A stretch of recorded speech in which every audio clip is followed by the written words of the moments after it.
What's up, BF fam? This is Big Tone coming at you with another cooking video. We're gonna do a good old comfort food today. We're gonna do meatloaf. And I know everybody does their meatloaf a little bit differently, but I'm gonna do it my way, and I hopefully you'll like it. But before we even get started with the video, I need you guys to do me a big favor. Because I want to see this channel grow. I need you guys to like the video. I need you to comment on the video. And I would really love to see it if you go ahead and subscribe to the channel. And if you really like it, go ahead and share it. Just hit the share button down below. And you can share it with Facebook. You can share it with Twitter and Google+, all the social media sites. So go ahead and do that. That helps our channel grow. And we're going to get started on this video. To get started with this recipe, I'm going to show you a little trick that I learned a long time ago. Maybe you already know this, but maybe for the people that don't know, maybe this helps them. I'm going to be using some onion, some bell pepper, and a little bit of jalapeno. Damn, I can't speak. But anyway, I've already taken the skin off the onion. And if you guys didn't know, as I said in another video, this is the root of the onion. So once you take this off, it starts to release its oil. And then sometimes, some people will start to cry and tear up and their eyes will hurt.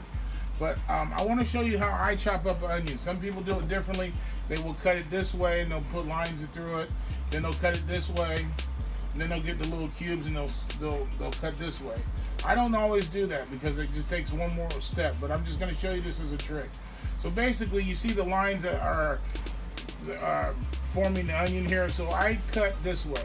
And I cut through the middle of the onion here. It's good to have a sharp knife, okay? And I continue to cut all the way through. Top one, of course, I just cut down. So it makes like a little V here. I cut all the way through here. And try to go all the way back to the root as close as you can.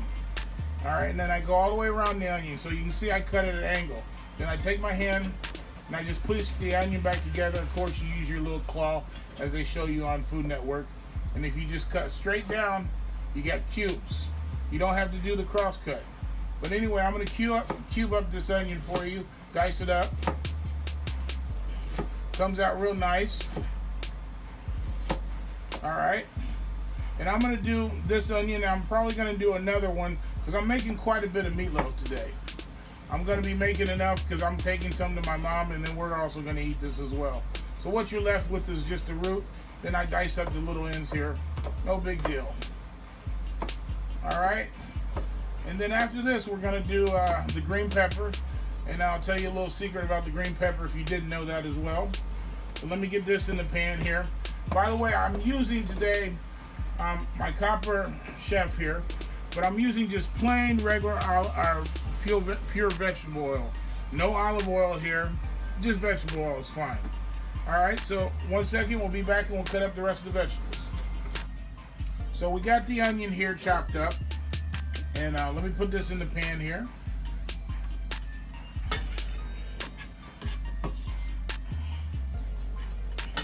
Like I said, I'm using quite a bit of onion here because I'm doing some quite a bit of meatloaf. So it needs a lot of flavor in here. I've been to a lot of places where I have meatloaf and they don't have any type of aromatics in their meatloaf at all. They just have ground beef and seasoning. All right, but I had said earlier I got a green pepper, but it's actually a red pepper, so sorry about that. But I wanted to show you guys, this one is not as easy to see, but the red peppers, the green peppers, the yellow peppers, and all the different peppers that you see there, if you didn't know, if you see one that's got 4 humps, these are female.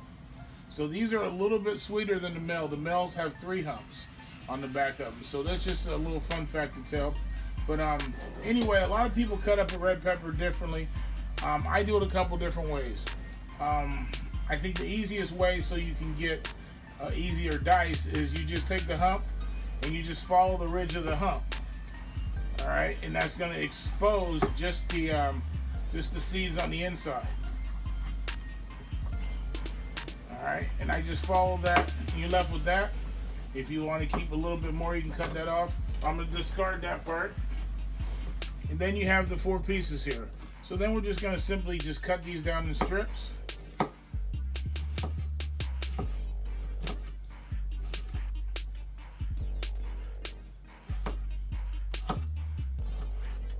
Alright, and then we're just going to line them up, dice them up nice and small.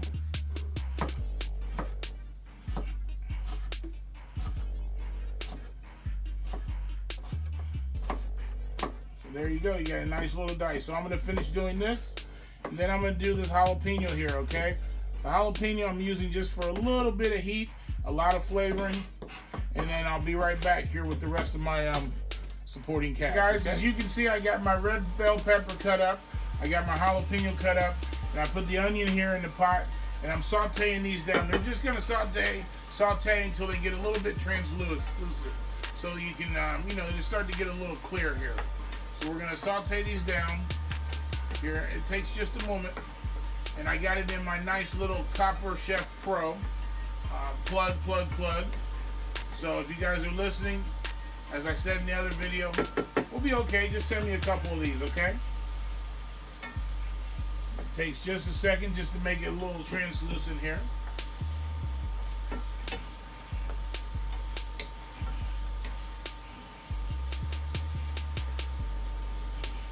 Yeah, they're starting to get a little clear now. I don't know if you can see that on camera, but they're starting to get a little bit translucent.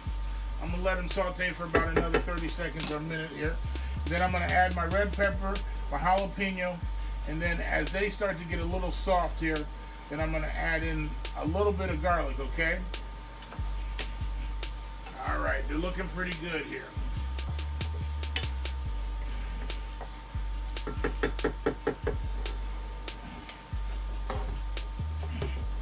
All right, so I'm just going to go ahead and add both of these at the same time.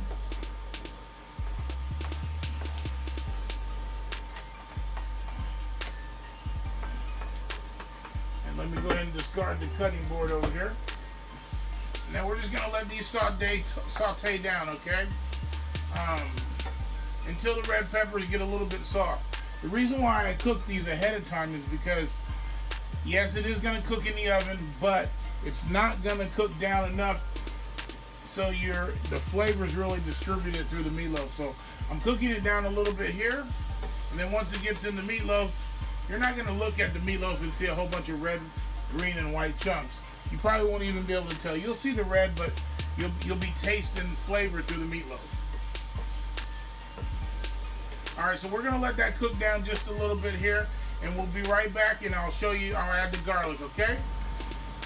All right, so we got the bell pepper, the red pepper, I should say, the jalapeno and the onions in there, and we're gonna add, at this point in the game, I'm gonna add a little bit, probably about a tablespoon of garlic to this mixture, okay? And that's because I'm gonna add more in just a little bit once it gets done.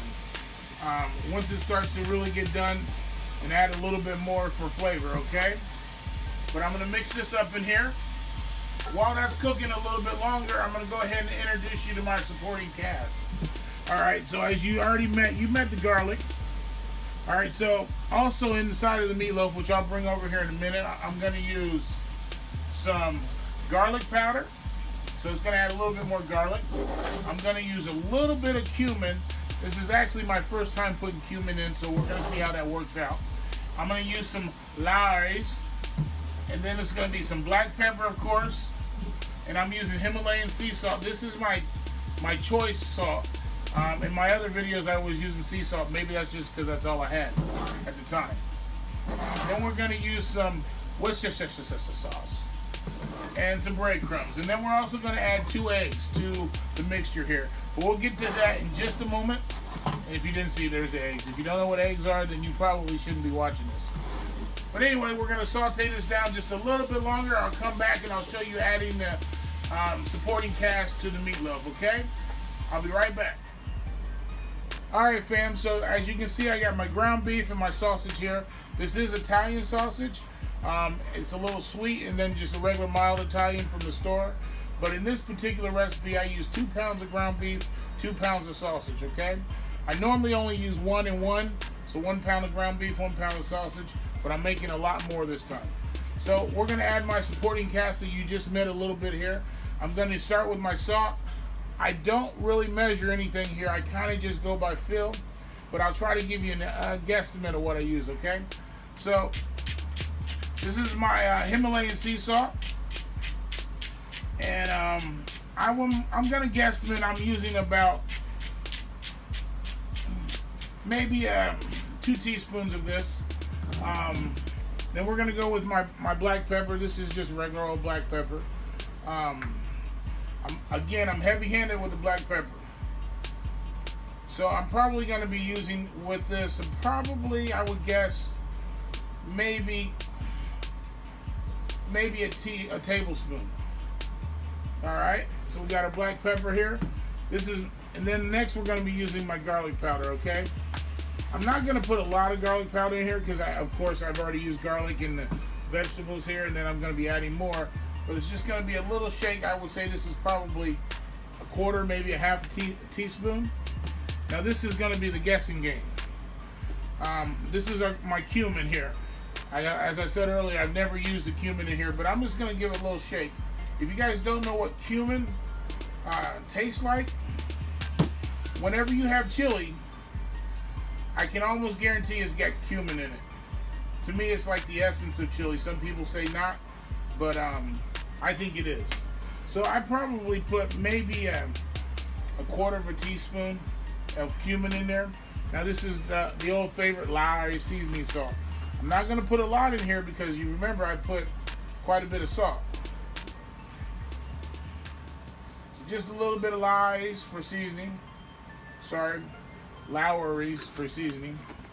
I'm going to add my Worcestershire sauce. So we're going to put in probably, I would say, it's going to be probably about a tablespoon, maybe a tablespoon and a half. And then we're going to add 2 eggs. Just regular eggs. I use large eggs, so we're going to crack 2 eggs into it. Let me discard this one. Alright, so we got our 2 eggs. Forgive me guys, I got to wipe my hands off, okay? Alright, the last thing we're going to add here, or the last thing we're going to add from the assortment here of my supporting cast is breadcrumbs. I don't necessarily measure these, but I do put in quite a bit. These are binders, okay? So this is what really binds it together and holds it together. So I put quite a bit of breadcrumbs in. I pretty much cover it. You won't even be able to tell. Now I've already let my peppers and jalapeno and onions cool down, and my little bit of garlic, okay? So I've let that cool down quite a bit. And we're just gonna simply add this. I didn't put it in while it's hot for the simple fact that I got raw eggs in here, so I didn't want to cook it, okay?